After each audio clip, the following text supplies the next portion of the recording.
बिस्मिल्लाहिर्रहमानिर्रहीम। अस्सलाम वालेकुम स्टूडेंट्स, उम्मीद है आप खैरियत से होंगे। तो कल हमने एक लेक्चर स्टार्ट किया था इंट्रोडक्शन टू डब्ल्यूबीसी डिसऑर्डर। ठीक है, तो कल के लेक्चर में हमने डब्ल्यूबीसी पढ़ा था कि what is WBC, white blood cell क्या है, जो वो बेसिकली क्या था, जो कि हमारे डिफेंस सिस्टम में हेल्प करता था, बॉडी के डिफेंस सिस्टम में हेल्प करता था। ठीक है, फिर हमने वही ये भी पढ़ी कि डब्ल्यूबीसीज बेसिकली प्रोड्यूस कहाँ से होते हैं। तो ये सारे सेल्स जितनी भी डब्ल्यूबीसीज है वो बोन मेरो में इसकी ओरिजिनेशन होती है, प्रोलिफरेशन एंड मल्टीप्लिकेशन वहाँ पर बोन मेरो में होती है, और फिर वो पेरिफेरल सर्कुलेशन में आते हैं और अपना फंक्शन परफॉर्म करते हैं।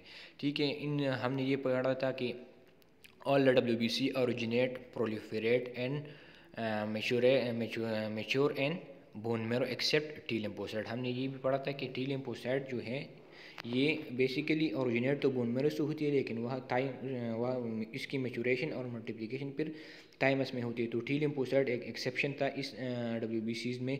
ठीक है, अब हमने ये भी पढ़ा था कि नॉर्मली हमारे साथ जो पेरिफेरल सर्कुलेशन में डब्ल्यूबीसी है वो अपना अनफंक्शनल फॉर्म में होते हैं। ये तब अपना फंक्शन परफॉर्म करते हैं, ये तब ही स्टिमुलेट होते हैं जब ये पेरिफेरल सर्कुलेशन को छोड़ के किसी टिश्यू के अंदर आ जाए, क्योंकि वहाँ पर इसको स्टिमुलस मिलती है। वहाँ पर या तो कोई पैथोजन वगैरह आ गया है या कोई एंटीजन वगैरह है जो कि एलर्जिक रिएक्शन का करता है, तो वहाँ पर ये पेरिफेरल सर्कुलेशन को छोड़ के टिश्यू के अंदर आ जाता है और फिर वह अपना फंक्शन परफॉर्म करता है। फिर हमने इसको क्लासिफाई किया था मुख्तलिफ कैटेगरीज़ में। ग्रेनुलोसाइट की बेस पे यानी कि ग्रेन्यूल्स की बेस पे हमने इन डब्ल्यूबीसीज को डिवाइड किया था दो कैटेगरीज में, एक ग्रेनुलोसाइट एंड ग्रेन्यूलोसाइट।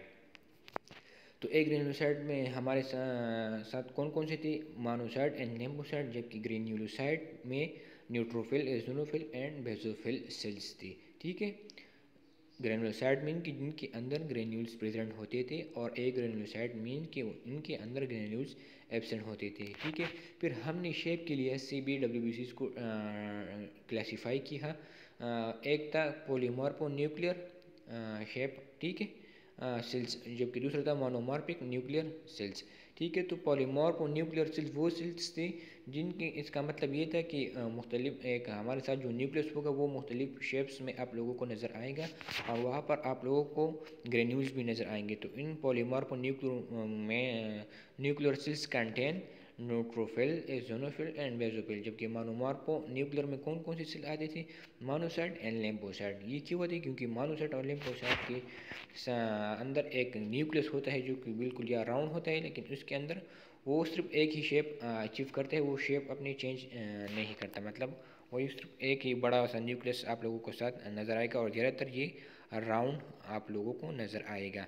ठीक है, दूसरे पर हमने पेगोसेटिक फंक्शन के लिहाज से भी डब्ल्यूबीसी को क्लासीफाई किया था। एक था पेगोसेटिक सेल। ठीक है, पेगोसेटिक सेल में फिर हमने micro phagocytic cell and micro phagocytic cell. तो माइक्रो पेगोसेटिक सेल में हमारे साथ न्यूट्रोफिल, एज़ोनोफिल, बेसोफिल आते थे, जबकि मैक्रो में हमारे साथ monocytes and natural killer cell आते थे। ठीक है, नॉन पेगोसाइटिक सेल वो सेल थी मतलब जो कि पेगोसाइटोसिस में हेल्प नहीं करती। What is phagocytosis? Phagocytosis mean जबकि हम कोई फॉरेन बॉडी या पैथोजन हमारी बॉडी के अंदर आ जाए और डब्ल्यूबीसी जाके वहाँ उसके ऊपर अटैक करें और उसको इनगल्ब करें और उसकी डिग्रेडेशन करवा दें और बॉडी से एक्सक्रिएट करें। ठीक है, तो ये था पेगोसाइटोसिस। तो पेगोसाइटोसिस की बेसिस भी हमने डब्ल्यूबीसीज को डिवाइड किया था। नॉन पेगोसाइटिक सेल में कौन से थे जो कि पेगोसाइटोसिस में हेल्प नहीं करते, वो थे लिम्फोसाइट्स। ठीक है, तो लिम्फोसाइट का फंक्शन फिर क्या होता है, लिम्फोसाइट्स के अंदर बेसिकली तीन सेल्स मौजूद होती है। एक है बी लिम्फोसाइट, एक है टी लिम्फोसाइट और तीसरा है नेचुरल किलर सेल। तो आप लोगों को पता है कि बी लिम्फोसाइट्स जो कि एंटीबॉडीज़ की प्रोडक्शन में हेल्प करते हैं, यानी कि इम्यूनोग्लोबुलिन की प्रोडक्शन करवाता है। टी लिम्फोसाइट बेसिकली हमारे इम्यून सिस्टम में हेल्प करते हैं। ठीक है, टी लिम्फोसाइट को फिर हमने दो क्लास कैटेगरीज में डिवाइड किया था। एक था हेल्पर टी सेल, दूसरा था साइटोटॉक्सिक टी सेल्स। तो हेल्पर टी सेल वो सेल थी जो कि अदर सेल्स को इन्फॉर्म करते थे कि हमारी बॉडी में कोई फॉरेन पैथोजन आ गया है, आप लोग अपना इम्यूनिटी तैयार कर ले इसके खिलाफ। ठीक है, तो और साइटोटॉक्सिक वो सेल्स थे जो कि कैंसरस जो सेल्स हैं हमारे बॉडी में प्रोड्यूस होते हैं उनके ऊपर अटैक करते हैं, और जो वायरली इन्फेक्टेड सेल्स हैं उनके ऊपर भी अटैक करवाते हैं। तो अब आते हैं अपने मेन टॉपिक की तरफ, ल्यूकोसाइट डिसऑर्डर। ल्यूकोसाइट डिसऑर्डर को भी हमने मुख्तलिफ बेसिस पे डिवाइड किया हुआ है। एक है क्वालिटेटिव एनोमली, दूसरा है quantitative anomaly. As the name indicate कि क्वालिटेटिव एनोमली में हमारे सारे WBCs की क्वालिटी में चेंज आ जाएगा, ठीक है, उनकी फंक्शन में, उनकी क्वालिटी में चेंज आ जाएगा। जबकि क्वांटिटेटिव एनोमली में हमारे साथ WBCs अपना फंक्शन परफॉर्म कर रहा होगा, लेकिन यहाँ पर क्वांटिटी की मकदार में कमी, या तो बहुत ज़्यादा कम हो जाएंगी अपनी लेवल से। फॉर एग्जांपल हम आप लोगों को पता है कि WBCs की नॉर्मल रेंज 4000 से लेके 11000 पर माइक्रोलीटर ये मौजूद होते हैं। लेकिन अगर ये रेंज से लोअर रेंज से कम हो जाए या अपर जो नॉर्मल रेंज है उससे ज़्यादा हो जाए, तो ये हम फिर इसको क्वांटिटेटिव एनोमली में काउंट करेंगे, यानी कि हमारे साथ क्वांटिटी में डिफरेंस आ गया है। जबकि क्वालिटेटिव में आप लोगों के पास अगर WBCs नॉर्मल भी होंगे, लेकिन वहाँ पर आप लोगों को क्वालिटी में डिफरेंस नज़र आएगा, क्वालिटी में ख़राबी नज़र आएगी। सेल्स तो मौजूद होंगी लेकिन अपना फंक्शन परफॉर्म नहीं कर पाएगा। अब आते हैं क्वांटिटेटिव की तरफ। पहले इनको क्लासीफाई करें तो क्वांटिटेटिव एनोमली में हमारे साथ या तो WBCs की लेवल कम होगी या हद से ज़्यादा होगी। तो जब हद से ज़्यादा होगी तो इस कंडीशन को हम कहते हैं ल्यूकोसाइटोसिस, यानी कि WBCs की लेवल अपर नॉर्मल रेंज से ज़्यादा हो जाए तो इसको हम ल्यूकोसाइटोसिस कहेंगे। जबकि अगर ये रेंज लोअर नॉर्मल रेंज से कम हो जाए, फॉर एग्जांपल 4000 की WBCs कम हो जाए, तो इस कंडीशन को हम ल्यूकोपीनिया कहेंगे, ठीक है। क्वांटिटेटिव के लिहाज से हमने दो कैटेगरीज में डिवाइड किया, एक है ल्यूकोसाइटोसिस, दूसरा है ल्यूकोपीनिया। तो ल्यूकोसाइटोसिस वो कंडीशन है जिसमें हमारे साथ WBCs की लेवल ज़्यादा आ जाए, जबकि ल्यूकोपीनिया वो कंडीशन है जिसमें हमारे साथ WBCs की लेवल कम आ जाए। क्वालिटेटिव डिसऑर्डर की तरफ आते हैं। क्वालिटेटिव में तो या हमारे साथ फिर हमने क्वालिटेटिव एनोमली को दो में डिवाइड किया है, एक है फंक्शनल डिफेक्ट, एक है स्ट्रक्चरल डिफेक्ट। तो ये क्वालिटेटिव में ये तो हमारे साथ फंक्शन में डिफेक्ट होगा, ठीक है, WBCs मौजूद होगा लेकिन वो अपना फंक्शन परफॉर्म नहीं करवाएगा, मतलब अपने जो डिफेंस सिस्टम है उनमें हेल्प नहीं कर सकता। तो इसमें ये क्या होगा कि फंक्शन में आप लोगों के साथ डिफेक्ट आ जाएगा, ख़राबी आ जाएगी। दूसरा इसमें है कि स्ट्रक्चर में डिफेक्ट आ जाएगा, ठीक है। रेंज इसकी नॉर्मल है, रेंज नॉर्मल है, लेकिन रेंज नॉर्मल है तो फिर क्या होगा, या तो इसके फंक्शन में डिफेक्ट होगा, वो अपना फंक्शन WBCs मौजूद होगा नॉर्मली लेकिन वो अपना फंक्शन परफॉर्म नहीं करवाएगा। जबकि या दूसरा क्या हो सकता है, या तो इसके स्ट्रक्चर में डिफेक्ट है, वहाँ पर जो स्ट्रक्चर WBCs का जो नॉर्मल स्ट्रक्चर है उनमें डिफेक्ट आ गया है, तभी वो इसी स्ट्रक्चर की डिफेक्ट की वजह से वो अपना फंक्शन परफॉर्म नहीं कर पाएगा। ठीक है। तो क्वालिटेटिव एनोमली की लिहाज से हमने फिर इसको दो कैटेगरीज में डिवाइड किया, एक है फंक्शनल डिफेक्ट, दूसरा है स्ट्रक्चरल डिफेक्ट, ठीक है। अब क्वांटिटेटिव की तरफ आते हैं। क्वांटिटेटिव में हमारे साथ एक है ल्यूकोसाइटोसिस, एक था ल्यूकोपीनिया। तो ल्यूकोसाइटोसिस कंडीशन फिर हमने दो कैटेगरीज में डिवाइड किया, एक है पैथोलॉजिकल, एक है फिजियोलॉजिकल। ल्यूकोसाइटोसिस मीन कि हमारे साथ WBCs की रेंज नॉर्मल से ज़्यादा आ जाए, ठीक है। तो अब ये दो कंडीशन हो सकती है, या तो पैथोलॉजिकल हो सकती हैं, मतलब बीमारी के लिहाज से हो सकती हैं, या कोई फिजियोलॉजिकल मीनिंग ये बॉडी का नॉर्मल प्रोसेस होगा।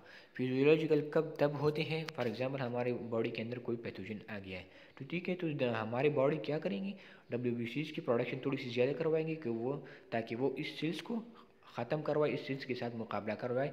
तो यहाँ पर आप लोगों के साथ WBCs की लेवल थोड़ी सी ज़्यादा नजर आएंगे। तो ये एक फिजियोलॉजिकल इंक्रीज़ है।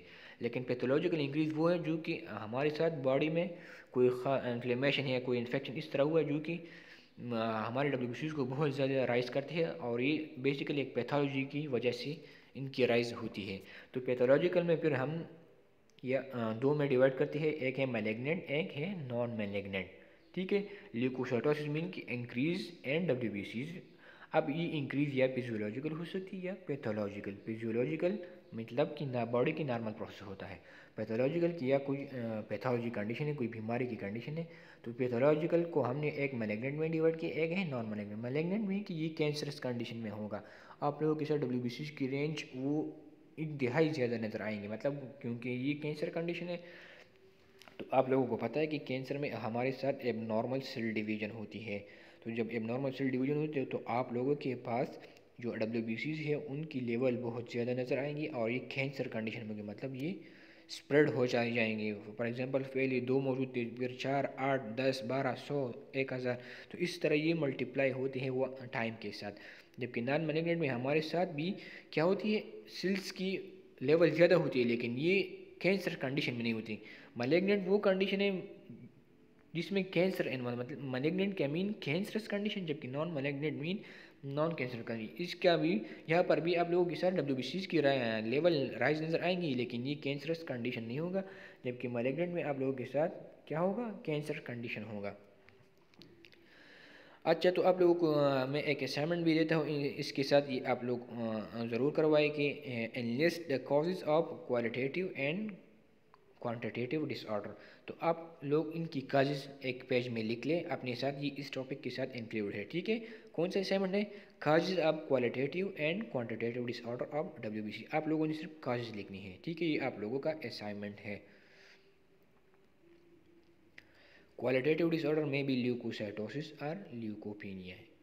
हमने पहले भी बताया कि या तो हमारे साथ ल्यूकोसाइटोसिस कंडीशन आ सकती है या ल्यूकोपीनिया। ल्यूकोसाइटोसिस मीन कि यहाँ पर आप लोगों के साथ WBCs के लेवल राइज नज़र आएगा, जबकि ल्यूकोपीनिया में आप लोगों के साथ WBCs की जो रेंज है वो लोअर नॉर्मल रेंज से भी कम होता जाएगा। Leukocytosis is characterised by increase total leukocyte count in 1 microlitre of blood with respect to normal range. इसका मतलब ये है कि ल्यूकोसाइटोसिस अभी वही रेंज की बात कर रहा है कि हमारे साथ WBCs की जो नॉर्मल रेंज है वो 4000 से लेके 11000 तक है। ठीक है, तो अब अगर आप लोगों के पास 11000 से रेंज या क्वांटिटीज या इससे ज़्यादा नज़र आएंगी तो इस कंडीशन को हम ल्यूकोसाइटोसिस कहेंगे।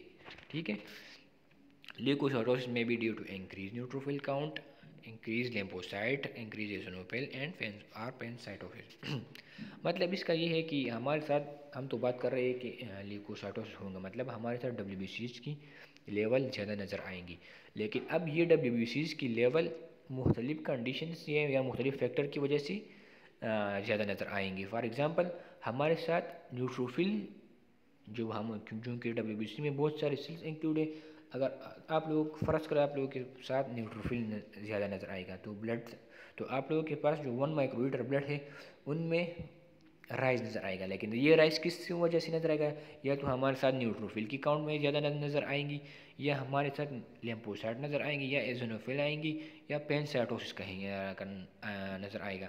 पैनसाइटोसिस वो कंडीशन है जिसमें हमारे साथ all type of blood cells increase नज़र आएंगे। ठीक है, आप लोगों के पास RBCs भी इंक्रीज नज़र आएंगे, आप लोगों के साथ WBC भी इंक्रीज नज़र आएगी, और आप लोगों के साथ प्लेटलेट्स भी नॉर्मल रेंज से ज़्यादा नज़र आएंगे। तो इन पैनसाइटोसिस वो कंडीशन जिनमें आप लोगों के साथ जो पूरी ब्लड सेल्स है वो इंक्रीज नज़र आएगा। ठीक है, तो अब ये ल्यूकोसाइटोसिस किस किस वजह से आ सकती है, अगर न्यूट्रोफिल की वजह से इनकी राइज ज़्यादा आ गई है तो इसको हम फिर न्यूट्रोफिलिक ल्यूकोसाइटोसिस कहेंगे।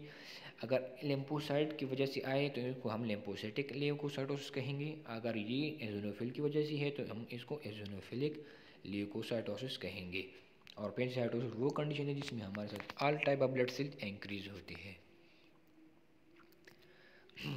ल्यूकोपीनिया है, leukopenia is characterised by decrease total leukocyte count in 1 microlitre of blood with respect to normal range. ठीक है, अब मैंने पहले भी बताया कि ल्यूकोपीनिया वो कंडीशन है जिसमें हमारे साथ WBCs की लेवल लोअर नॉर्मल रेंज से कम हो जाए, यानी कि 4000 से कम हो जाए तो इस कंडीशन को हम ल्यूकोपीनिया कहेंगे। ठीक है, सिमिलरली ल्यूकोपीनिया में भी ड्यू टू पैनसाइटोपिनिया, न्यूट्रोपीनिया, लिम्फोसाइटोपिनिया, मोनोसाइटोपिनिया और एजिनोपिनिया। तो अब अगेन वही सेम चीज़ है कि या तो जो डिक्रीज नज़र आ गया है हमें, ये किस वजह से है, हमारे साथ आया न्यूट्रोफिल की काउंट में कमी आ गई है, या लिम्फोसाइट की काउंट में कमी आ गई है, या मोनोसाइट की काउंट में कमी आ गई है, या हमारे साथ पूरी ब्लड सेल है उनके अंदर कमी आ गई है।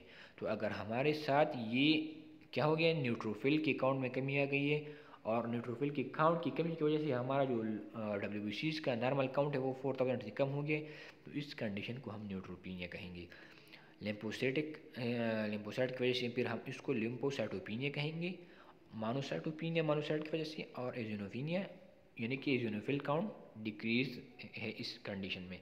और पैनसाइटोपिनिया, अब वही कंडीशन है पैनसाइटोसिस, जो पहले हमने बताया कि पैनसाइटोसिस में हमारे साथ all type of blood cell की इंक्रीज होती है, आप लोगों को सारे ब्लड सेल इंक्रीज नजर जाएंगे। जबकि पैनसाइटोपिनिया वो कंडीशन है जिसमें आप लोगों के साथ पूरी जो ब्लड सेल है वो आप लोगों को डिक्रीज नजर आएंगी, मतलब आप लोगों के साथ आरबीसीज भी कम होंगी, डब्ल्यूबीसीज भी कम होंगी, प्लेटलेट्स भी कम होंगी। तो इन सारा all type of blood cell will be decrease from the lower normal range. ठीक है, इस डायग्राम को आप देखें तो पहले क्या है, ए नंबर को इसको देख ले, तो ये है neutrophil leukocytosis, toxic changes shown by the presence of red pepper granules in the event form of neutrophil. क्या है, ये हमारे साथ एक न्यूट्रोफिल है, इसको देखें, और इसके अंदर टॉक्सिक ग्रेन्युलेशन है, मतलब यार यहाँ पर जो आप देखें तो आप लोगों को साथ पर्पल बहुत सारे ग्रेन्यूल्स नज़र आएंगे, तो ये इसको हम टॉक्सिक ग्रेन्युलेशन कहेंगे। तो ये क्या है, न्यूट्रोफिल है और इसके अंदर टॉक्सिक बहुत सारे ग्रेन्यूल्स प्रेजेंट हैं। ठीक है, बी क्या है, neutrophilic leukocyte, dual body can be seen in the cytoplasm of neutrophil. इस सेल्स को आप देखें, मैं जूम करके देखता हूँ। ठीक है, तो अब इस टाइप ऑफ सेल्स को हम कहते हैं कि डुअल बॉडी, ये जो दांत शेप उसने अचीव किया है इसको हम डुअल बॉडी कहते हैं। ठीक है, इस जो न्यूक्लियस को आप लोग देखें तो ये बिल्कुल दांत का शक्ल जैसा बनाया हुआ है, तो इसको हम डुअल बॉडी कहेंगे। ठीक है, dual body in seen in the cytoplasm. C number में क्या है, megaloblastic anaemia hyper segmented oversize neutrophil in the peripheral. C number का मतलब है कि ये हमारे साथ हाई जो मेगालोब्लास्टिक एनीमिया कंडीशन में आप लोगों के साथ इस तरह का सेल नज़र आएगा। ठीक है, ये आप लोगों के साथ एक बड़ा सा न्यूट्रोफिल होगा जो कि नॉर्मल साइज से ज़्यादा होगा। ठीक है, आप देख भी सकते हैं कि एक बहुत बड़ा सा न्यूट्रोफिल है और इसके अंदर जो लोब्स है वो हाइपर सेगमेंटेड है, क्योंकि हमारे साथ न्यूट्रोफिल में बेसिकली 3 to 5 लोब्स मौजूद होती है। लेकिन अगर आप यहाँ पर देखें तो एक यह तो सबसे पहले तो न्यूट्रोफिल का साइज भी बहुत बड़ा है, दूसरा कि इसके अंदर जो न्यूक्लियस हाइपर सेगमेंटेड है, मतलब यहाँ पर जो लोब्स हैं वो तकरीबन 15 to 20 लोब्स से भी ज़्यादा है। ठीक है, तो ये हाइपर सेगमेंटेड, इसको हम फिर हम हाइपर सेगमेंटेड कहते हैं। डी नंबर क्या है, में हेगलिन ओलोमी the neutrophil contain mesophilic include 2 to 5 millimeter in diameter. There is an associated mild thrombocytopenia and giant platelets. ठीक है, डी नंबर में क्या है, हमारे साथ में हेगलिन एनोमली है, ये एक कंडीशन है जिसके अंदर आप लोगों के साथ फिर सेल्स इस तरह नज़र आएंगी। ठीक है, यहाँ पर आप लोग देखें यू डी नंबर पर है, ये है डी। ठीक है, यू तो इसके अंदर आप लोगों के साथ बेसोफिलिक इंक्लूजन नज़र आएंगी और साथ साथ में आप लोगों के साथ thrombocytopenia with giant platelets. Thrombocytopenia mean कि आप लोगों के साथ प्लेटलेट पे डिक्रीज नजर आएंगे, जबकि आप लोगों के पास जायंट प्लेटलेट मीन कि आप लोगों के साथ एक प्लेटलेट ने एग्रीगेट बनाया हुआ होता है। ठीक है, स्मॉल प्लेटलेट आके एक दूसरे के साथ अटैच होती है और उसने एक बड़ा सा जायंट प्लेटलेट बनाया हुआ होता है, तो इसको फिर हम जायंट प्लेटलेट कहते हैं। ठीक है,